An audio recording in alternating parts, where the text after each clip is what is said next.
বিএনপির কিছু লোক, আপনাদের লজ্জা থাকা দরকার, আপনার ৭২-এর সংবিধানের পক্ষে সাফাই গান বোঝা দরকার না। আপনারা ৭২-এর সংবিধানের পক্ষে বলতে পারেন না। ৭২-এর সংবিধান মুক্তিযুদ্ধের চেতনার সংবিধান না। আপনারা যদি মুক্তিযুদ্ধের পক্ষের শক্তি হয়ে থাকেন, সর্বপ্রথম ৭২-এর গাদ্দারের বিরুদ্ধে আপনাদেরকে কথা বলতে হবে। ৭২-এর সংবিধান ছিল ৭১-এর মুক্তিযুদ্ধের সঙ্গে গাদ্দারি, ৭১-এর মুক্তিযুদ্ধের সঙ্গে বিশ্বাসঘাতকতা। এইভাবে ৭২ সালে যেই সংবিধান হলো, সেই সংবিধানের মৌলচার নীতি জাতীয়তাবাদ, ধর্মনিরপেক্ষতাবাদ, গণতন্ত্র, সমাজতন্ত্র হুবহু ভারতের সংবিধানের মূলনীতিগুলো দিয়ে বাংলাদেশে ভারতের একটি অঙ্গরাজ্য, বাংলাদেশের সংবিধানকে ভারতের সংবিধানের পরিশিষ্ট বানায় দেওয়া দিয়ে বাংলাদেশকে ভারতের করদরাজ্যে পরিণত করা হয়েছিল। মুহতারাম হাজিরিন, বলতেছিলাম ঐতিহাসিকভাবেও বাংলাদেশ ধর্মনিরপেক্ষ রাষ্ট্র হতে পারে না। কারণ ৪৭-এ যে ভাগ হয়েছে, যারা ধর্মনিরপেক্ষ তাদের ভাগে ভারত পড়েছে। গোটা ভারত উপমহাদেশের ৪ ভাগের ৩ ভাগ তো বেটা তোরা পাইলি, ৪ ভাগের ১ ভাগ পেয়েছিলাম আমরা মুসলিমরা। এখন সেই মুসলিমদের জন্য যে ভূখণ্ড দেওয়া হলো, ভাগে আমরা অর্ধেক পাই, সেখানে আমরা পেলাম ৪ ভাগের ১ ভাগ। সেই ৪ ভাগের ১ ভাগে আমরা স্বাধীনভাবে আল্লাহর দ্বীন কায়েম করব, আমরা স্বাধীনভাবে আল্লাহর দ্বীন নিয়ে বেঁচে থাকবো।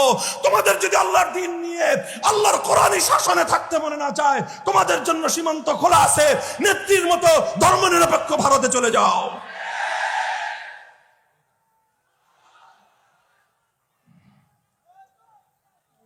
এটা তো আমাদের স্পষ্ট তর্কের কথা, যুক্তির কথা। আরে ভাই, ২ ভাই জমিন ভাগ করে নিল, ১ ভাই জিতলো, ২ ভাই সমান হিস্সা পায়। সেখানে ১ ভাই ৪ কাঠার মধ্যে ৩ কাঠা নিয়ে আরেক ভাইকে ১ কাঠা জমি দিল। ভাগের সময় ঠকাইলা, ভাগের সময় বঞ্চিত করলা, ভাগের সময় বৈষম্য করলা। যে ১ কাঠা আমরা পেয়েছিলাম, এখন আবার সেই ১ কাঠা থেকেও তোমরা টানাটানি করো। এর চেয়ে বড় বিশ্বাসঘাতকতা, গাদ্দারি জাতির সাথে আর কিছুই হতে পারে না। বলবেন যে হুজুর ৪৭ সালে স্বাধীন হয়েছে, ৭১ তো পরিবর্তন হয়ে গেছে। বলবো যে না, ৪৭-এর স্বাধীনতা ৭১-এর মুক্তিযুদ্ধের চেতনার দ্বারা মেলান হয় নাই, বরং শক্তিশালী হয়েছে। ৪৭-এ বলা হয়েছিল মুসলমানদের জন্য ইসলামের রাষ্ট্র চাই, ৭১-এ বলা হয়েছিল জুলুমের অবসান ঘটাবো ইনশাআল্লাহ। কাজে ৭১-এর চেতনার দ্বারা ৪৭-এর দেশ বিভাগ আরো শক্তিশালী হয়েছে।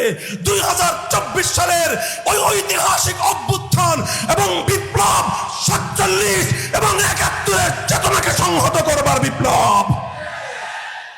কাজেই জুলাইয়ের ২০২৪ সালের জুলাই আগস্ট বিপ্লবের পর আজ বাংলাদেশে দাঁড়িয়ে দায়িত্বহীন ভাষায় বলতে চাই, আজ বাংলাদেশের সংবিধান সংস্কারের নতুন আওয়াজ উঠেছে। এই সংবিধানে যদি ধর্মনিরপেক্ষ মতবাদ থাকে, গোটা বাংলাদেশে বিদ্রোহের আগুন ধরবে, বিদ্রোহের আগুন ধরবে।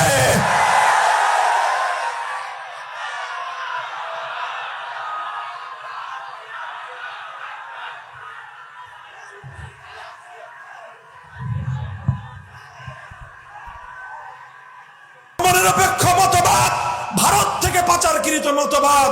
ভারতীয় আধিপত্যবাদকে রুখতে চাইলে ভারতীয় মাল ধর্মনিরপেক্ষ মতবাদ দিল্লিতে পাঠিয়ে দিতে হবে।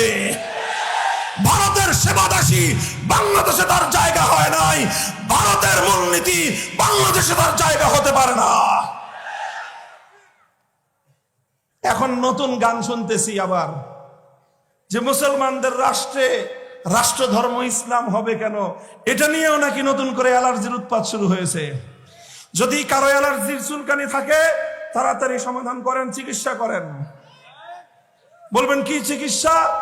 যাদের রাষ্ট্র ধর্ম ইসলাম শুনলে অ্যালার্জির চুলকানি হয়, এই রোগের সিমটম যারা পাবেন, আগামী ১ সপ্তাহ শুধু আমার ওয়াজ শুনবেন ইনশাআল্লাহ।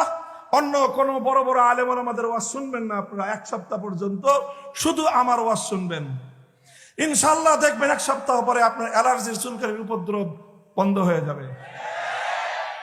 রাষ্ট্র ধর্ম ইসলাম থাকবে কি থাকবে না? আজ যদি নতুন করে আবার সেই প্রশ্ন আনেন, আমরা দাবি করতেছি ইসলামী রাষ্ট্র প্রতিষ্ঠার, আমরা দাবি করতেছি, আমরা অধিকার নিয়ে বলছি, আমরা দেশ বিভাগের সময় এই ভাগ যেভাবে পেয়েছি সেভাবে রাষ্ট্র কোরআন সুন্নাহর বাইরে কোনো আইন চলতে পারে না। আমরা যেখানে ইসলামী রাষ্ট্র প্রতিষ্ঠার জন্য আগাচ্ছি, ওনারা রাষ্ট্র ধর্ম ইসলাম অর্থাৎ নাম কাওয়াস্তে ইসলাম, ওটাকে ওনারা নাকি মাইনাস করার চেষ্টা করতেছে। যদি কারো মাথার মধ্যে সামান্য পরিমাণ ঘিলু থাকে, সম্পূর্ণটা যদি গরুর গোবর না হয়ে থাকে, তাহলে এই ধরনের আত্মঘাতী কোনো চিন্তা যেন আপনারা না করেন, দোহাই লাগে। ইসলামের উপর যদি আঘাত করেন তাহলে কিন্তু আমরা জুলাই আগস্ট কোনো কিছু আমাদের মনে থাকবে না, কোনো কিছু মনে থাকবে না। ইসলামের প্রশ্নে, আল্লাহর কোরআনের প্রশ্নে ইসলাম রাষ্ট্র ধর্ম ছিল, সংবিধানে বিসমিল্লাহ সংযোজিত হবে, আল্লাহর উপর অবিচল আস্থা এবং ওগুলোতে যদি হাত দিতে আসেন, এরপরে যদি দেশে গৃহযুদ্ধ লাগে আপনারাই দায়ী থাকবেন। মনে রাখেন, ইসলামের প্রশ্নে জীবনের মায়া আমাদের নাই, ইসলামের প্রশ্নে রক্ত দিতে আমাদের কোনো কার্পণ্য নাই। আল্লাহর কোরআনের জন্য যদি সাগর পরিমাণ রক্তের প্রয়োজন হয়, 2 লক্ষ মুজাহিদ যদি শহীদি ঈদগাহে কল্লা দিতে হয়, কারা কারা কল্লা দিব, কারা কারা জীবন দিব? নারায়ে তাকবীর, আল্লাহু আকবার, নারায়ে তাকবীর, আল্লাহু আকবার। বিপ্লব বিপ্লব, ইসলাম বিপ্লব, বিপ্লব বিপ্লব, ইসলামী বিপ্লব। 72 সংবিধান মানে না, মানবো না। 72 সংবিধান মানে না, মানবো না। তত্ত্বাবধায়ক দিন শেষ। নারায়ে তাকবীর, আল্লাহু আকবার। ভারতের দালালেরা হুঁশিয়ার সাবধান, ভারতের দালালেরা হুঁশিয়ার সাবধান, ইসলামের শত্রুরা হুঁশিয়ার সাবধান, নাস্তিকের বাচ্চারা হুঁশিয়ার সাবধান, নাস্তিকের বাচ্চারা হুঁশিয়ার সাবধান। নারায়ে তাকবীর, আল্লাহু আকবার। এই দেশে আসি তো ইনশাল্লাহ, ইসলাম নিয়ে আসি। যতদিন ইসলাম নিয়ে থাকতে পারবো ততদিনই জীবনকে গনিমত মনে করি। আর ইসলামের জন্য যদি কোনো সময় প্রয়োজন হয় জীবনটা দিয়ে দেওয়ার, তখন সেই মৃত্যুকেই জীবনের চেয়ে শ্রেষ্ঠ মনে করবো ইনশাআল্লাহ। রাজি আছেন তো? প্রস্তুত থাকবেন তো? দাওয়াত দাওয়াত ছড়ায় দেন, পাড়ায় পাড়ায়, মহল্লায় মহল্লায়, গ্রামে গ্রামে, গঞ্জে গঞ্জে ইসলাম অনুযায়ী রাষ্ট্র চাই, এই দাবি প্রত্যেকটা মুসলমানের কণ্ঠে তুলে দেন। কথা বলেন ঠিক না বেঠিক? ইসলামী রাষ্ট্র হলে, কোরআনী সংবিধান হলে শুধু মুসলমান নয়, হিন্দু বৌদ্ধ খ্রিস্টান প্রত্যেকটা ধর্মাবলম্বী নিজ নিজ ধর্মীয় স্বাধীনতা ভোগ করতে পারবে, জান মাল ইজ্জত আবরু সব কিছুর পূর্ণাঙ্গ নিরাপত্তা তারা পাবে। আল্লাহ পাক রব্বুল আলামিন বুঝবার তৌফিক দান করেন।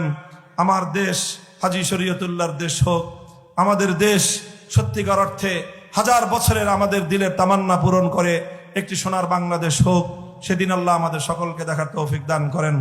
সুবহানাল্লাহি ওয়া বিহামদিহি, সুবহানাকাল্লাহুম্মা বিহামদিক, আশহাদু আল্লা ইলাহা ইল্লা আনতা, আস্তাগফিরুকা ওয়া আতুবু ইলাইক।